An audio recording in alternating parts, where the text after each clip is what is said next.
आपण पाहताय कोल्हापूर संकेत लाईव्ह, प्रत्येक घडामोडीचा अचूक संकेत. कोलोलीतील महिलेच्या खुनाचा छडा, स्थानिक गुन्हे अन्वेषण शाखेकडून आरोपीला अटक.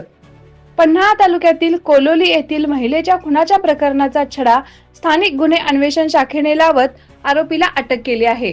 या कारवाईमुळे परिसरात खळबळ उडाली असून पोलिसांच्या तपासाचे कौतुक होत आहे.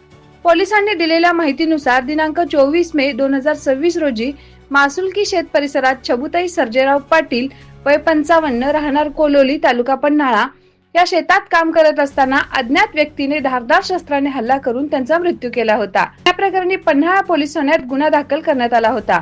घटनेचे गांभीर्य ओळखून पोलीस अधीक्षक नीलोत्पल यांनी आरोपीचा तातडीने शोध घेण्याच्या सूचना स्थानिक गुन्हे शाखेचे पोलीस निरीक्षक सुशांत चव्हाण यांना दिल्या होत्या.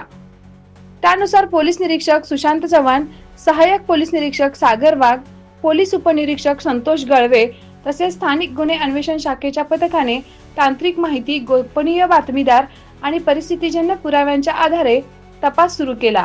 तपासादरम्यान अंकुश हनुमंत पाटील वय 51 राहणार कोलोली तालुका पन्हाळा याच्यावर संशय निर्माण झाला.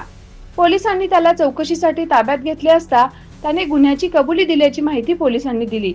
पुढील तपासासाठी आरोपीला पन्हाळा पोलिसांच्या ताब्यात देण्यात आले आहे.